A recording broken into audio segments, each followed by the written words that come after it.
The men in green secured a dominant 7-wicket win over Sri Lanka in the third T20 International on Saturday, thanks to some superb bowling by Mohammad Nawaz. Oh, what a beauty! Back-to-back wickets. And a blistering, unbeaten 80 of just 45 deliveries by Sahibzada Farhan. That has been hit away. This one will get the treatment. Once again, the distance, the placement and the sound of the bat. Zimbabwe, who will come into match 4 off the back of a clinical 67-run victory over Sri Lanka, will fancy their chances against a well-balanced Pakistan side. And he bowls in the Yorker fittingly. It is Evans who hits the stumps. Zimbabwe with a thumping victory. The question is, who will end the day at the top of the points table? Hello and good evening, and welcome to the coverage of another T20 match 4 of this Tri-Nation, and today it is Pakistan versus Zimbabwe, live from the Pindi Cricket Stadium. Quick look at the schedule, and we are not far away from that final. We've played 3 games. Pakistan have managed to win 2 of them. Zimbabwe's got 1. Sri Lanka yet to get off the mark, but today it is match 4 on a Sunday, Pakistan versus Zimbabwe. Points table, after yesterday's 7-wicket win, Pakistan topped the table with 4 points and a healthy net run rate. And then Zimbabwe is next. Sri Lanka, as I mentioned, they haven't had a game yet to put something on the points table. Hello and welcome to the pitch side, and we're going to talk about this encounter, and for that, straight away into my guests. I've got Uruj Mumtaz, Pommy Mangwa alongside me. Uruj, I'll start with you. Yesterday's big win, Pakistan riding high, want to finish well in 2025. What do you feel? How are they walking out today against an opposition like Zimbabwe? You probably expect on paper that you should win it, but Zimbabwe, the way they played against Sri Lanka, surely going to put up a fight. Yeah, I think that's one thing that you can't associate with Zimbabwe are minnows or some team that can bring up a surprise. They are very well tuned in the T20 format. They've got some real good match winners. Remember, they had Pakistan down for the larger part in that chase, their first game as well. Last 5 T20s between the two sides, Zimbabwe has won 2 out of the 3. So Zimbabwe has enough in their sort of lineup in terms of match winners. Pakistan felt, speaking to some of the guys, felt like they were slightly more comfortable with the way things have gone. Some of the players that have been brought into the sides have been doing well. Coach and captain looked far more relaxed, but I don't think there's going to be an easy game. Zimbabwe will have their tail up in terms of what the win against Sri Lanka and also how they featured in the game against Pakistan, which they couldn't finish well. Probably a couple of minutes away from the toss. If I were to ask you to put it in a nutshell, let's just briefly, the progress of Zimbabwe in recent times. Yeah, I think it's haphazard, actually, as I think about it. Yes, you're sort of going forward, but you don't want a scenario where you're taking a few steps forward and then a couple back. And by that, I mean, when you play against the bigger teams, I call them the bigger teams because there is a certain intensity that you get from playing against Pakistan, from a Sri Lanka, from all those that are sort of always vying for the actual trophies when you play ICC tournaments. And when you play against them, there's an intensity that you haven't experienced all the time when you play perhaps associate nations and so forth. So they've got to ensure each time they get the opportunity to play the likes of Pakistan, they're making corrections and getting better each time so that they turn them over rather than do some good things and then go, ooh, got close each time. Yeah, and then recently they did play a Tri-Nation at home against New Zealand and South Africa. That did well for them in terms of preparing themselves for the bigger games, the bigger stage like the World Cup, which they recently qualified for. And also, they did give a hard time to Sri Lanka at home. And over here, a 67-run win against Sri Lanka does show that they are here to put up a fight. And we hope that they get the toss in their favor. It'll be interesting to see what the sides choose to do, especially Pakistan, who are already through it. We'll join Ramiz Raja and the 2 captains for the toss. It's a bit of a celebratory toss because we've got the birthday boy here, Salman Eliaga. Happy returns of the day and well done. You're 32, young 32 today, and Sikandar Raza is here representing and captaining Zimbabwe. Rion King is the match referee. You have the coin, Captain. Okay, here we go. Tails. It's a hit. You won the toss. What have you decided? We're going to bat first. This is the third game on this surface in, well, 4 matches and third on this one. What do you make of the surface, first of all? I think it's still a good wicket to bat on, and we have been chasing a lot since last 4 or 5 games, so just wanted to change our bat first. How are you feeling? I mean, you're up against a side that looks very, very intense and focused. Yeah, they are playing good cricket, and we're not taking them light. And we are playing really good cricket as well. We just want to focus on ourselves, and we want to do our things right, all 40 overs, and I think it will be good enough. You won quite comfortably against Sri Lanka, but any area of concern for you, any tweaking that your team needs at this stage? I think it was a complete game. I just want to back that game again because we want to repeat the performance day in, day out, week in, week out. That's what we are looking for today as well. Birthday today, what are we expecting from you with the bat? I just want to do well. It doesn't matter birthday or any other game. I just want. Are you thinking about it? No, not really. Okay. It's just probably the first time I'm playing on my birthday. But yeah, I just want to do well. Okay, enjoy it. Thank you very much. Right, Sikandar, I mean, you're up against the home side, but your form, your team form has been splendid. So is it an opportunity to derail Pakistan? Yeah, certainly. We came into this series to derail every team. What I'm really happy about, I think the focus goes on to the result pretty quickly from the people, but I just wanted to see how well we're doing against the team. And I thought the first game against Pakistan was pretty good, and I think the result followed in the next game. And cricket works like that, as you know, Ramesh, but if you're doing the right things, when the things change, it changes quickly. Right thing with the ball first then? I wanted to bowl first today because we have batted twice. I wanted to be a bit brave and see how well we do chasing under these conditions against this attack as well. So I wanted to bowl first anyway. And having said that, my winning record for toss is pretty poor, so I think... So we were just looking at what they're going to do, but we wanted to bowl first. Right, okay. Any team changes at all? Yeah, we got one change. It's a purely rotational change. We wanted to give everybody a go. So we brought one new guy in. We've got Wellington Masakadza replacing Graham Creamer. Have a great one. Thank you, Ramesh. Right, the news from the toss area is that Pakistan have won it and decided to bat first. What about the pitch then? We've got Russell Arnold here to discuss about the mosaic, the cracks and the surface. Over to you. Yeah, third game in 4 days, and it is looking dry, it's looking tired. The only bit of work that's been done is the footholds have been fixed up. Yeah. It's not even had a sprinkle. I told you it's tired. The spinners, we saw them coming into it. There will be turn. It will slow down later, and they're going to boss the situation. But faster bowlers, it's around this area that they need to pepper. Hit the deck hard, because in the previous games, when they bowl in that area, the strike rates are lower. You're able to control the batters as the best time to bat is with the new ball. Look at those blue deliveries. They are the boundary deliveries. But if we go on and look at the lines of those, they are wide or down the leg side. So the way to go is stump to stump on back of a length and play that holding role. It's about drying up the runs to allow the spinners to come in and choke the opposition.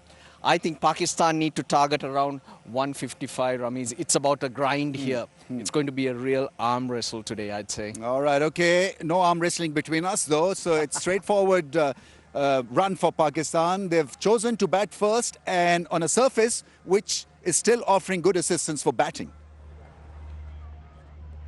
We're talking about good assistance to batting, and we saw yesterday how Shahzada Farhan looked a class apart from the remaining 21 players that participated in that match. We'll quickly have a look at the 11 with my guests running us through that, and then we'll talk about what is in store in the game. Yeah, for Pakistan winning the toss and batting first. And I like that approach from Salman, purely saying that we've done well in the chases, but we want to put runs on the board. So a couple of changes. Naseem Shah in for Salman Mirza, Usman Tariq in for Abrar Ahmed.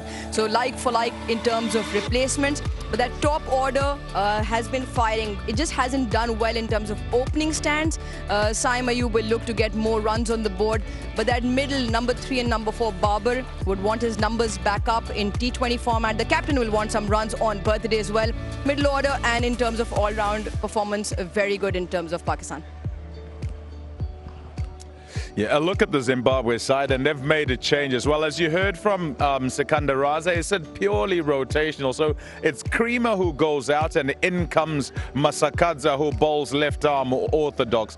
Generally, in the way that things have gone, they would expect, I think, that with the bowling first up, work from Garava, he's been good. It's generally his role. He's got to try and take wickets up at the front. And both Maposa and Evans have to go to work in that power play as well. And then for the spinners to come into it as the game goes along. But it's tough work here against this Pakistan side, and they've got to start in the way that they did in their previous game if they're to have any chance. Yeah, good you mentioned about that previous game, 67-run win against Sri Lanka. So now you plan differently against different oppositions. Can they replicate what they did against Sri Lanka and copy-paste that against Pakistan? Not entirely, I don't think. Different players, different ways, and different plans to particular batters and so forth. The one thing that you've got to ensure is that you're not focusing too much on what the others have, but what you have yourself. And in Richard Ngarava, they've got a guy who, when it does swing, and we haven't seen a lot actually, here the ball hasn't swung much, but when it does swing, he can get it into the right-handers, and also because he's particularly tall, he gets good bounce. You have a look at the way he went here. Great length to start things off to Nisanka, and then set up the one that's going to be fuller, right? It's not that much fuller, and he thinks, I can go at this because he's gone short and he might be trying to go at my stumps, and it's not quite the length to hit, and he gets his wicket. So got to be thinking that way, got to attack up at the front so that you take wickets and you set Pakistan on the back foot at the start. You speak of Pakistan, a quick one from you on Saibzada Farhan's knock of 80 or 45. Looked very different from how the other batters approached on that surface.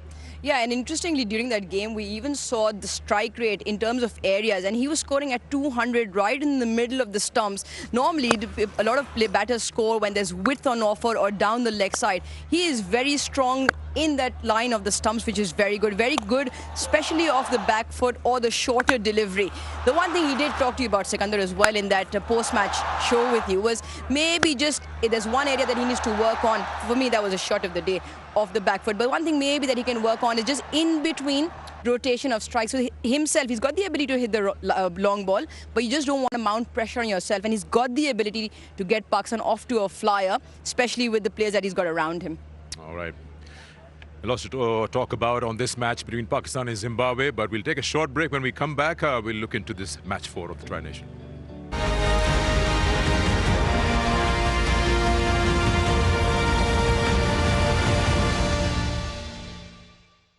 Welcome back once again to Pitch Side. We're talking about Pakistan versus Zimbabwe, and time is running out, so we'll quickly get into the business zone and talking about what can Zimbabwe openers do. Now, we saw they performed very well against Pakistan in that opening game, and Pommy could throw some light on that, especially with Bennett and the likes of even Karan, who's not here, but Bennett has done very well with Marumani.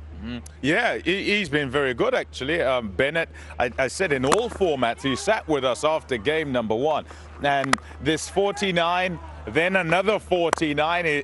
He's stuck there. He wants to do better than that today. But I think what's important in a 2020 game is not just the one guy at one end. It's the partnership. They put on 72 against Pakistan, and they get the team started.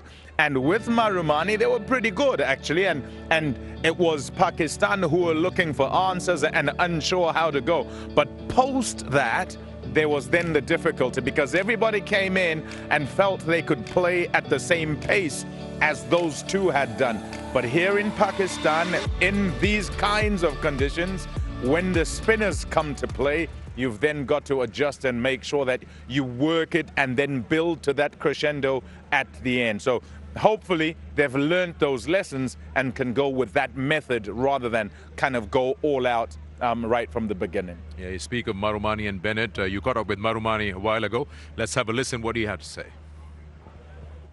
T20 Ash. Thanks for speaking to us. What do you think of when I say that? It's just a surprise because I'm used to Maru, everyone calling me Maru. Okay. Yeah. Speak to us about your batting and just general planning before you go out. Before I go out, okay, for me, to be honest, I just try to keep it as simple as possible because naturally I'm a person who just reacts to what's happening. If the conditions are different that way, I can actually change and adapt to that. But mostly I'm looking to score. That's my mentality, my mindset when I go out.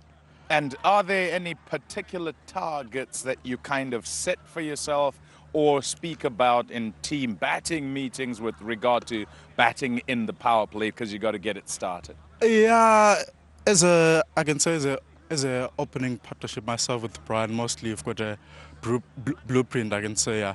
which is mostly 55 to 60 runs, depending on the surface. If it's better, we are allowed to go more than that. If it's not, then we're allowed to actually adjust and figure out what's the best score on that particular day or wicket, I can say. And what have you felt in terms of the way these pitches have played here in Pakistan? To be honest, when I came, I actually thought it was going to be more high-scoring wickets and actually easy to bet on, but it looks like it's the other way around. Okay, and what are you looking forward to today mostly? To be honest, I'll just try to keep it as simple as possible, because you never know. It might be a better wicket today, and if it's good, looking to go big. If it's not, then yeah, we'll just adapt and see how it is. Okay, all the best. Thanks for talking to us. Thanks for me.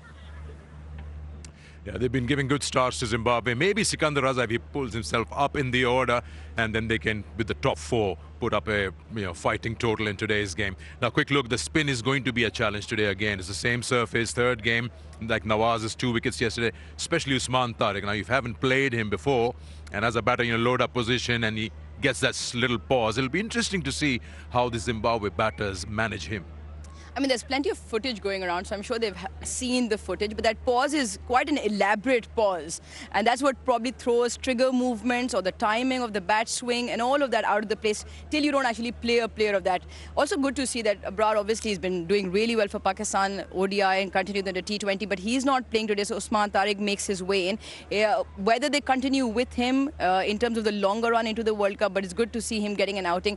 Zimbabwe, again, like I'm saying, till you don't actually face him, it's difficult to set up. Hafiz had a similar pause, but it's almost in the action. This one, he just goes, and you could almost wait and think about stuff. So it throws a lot of batters off, so it'll be interesting to see how they play him.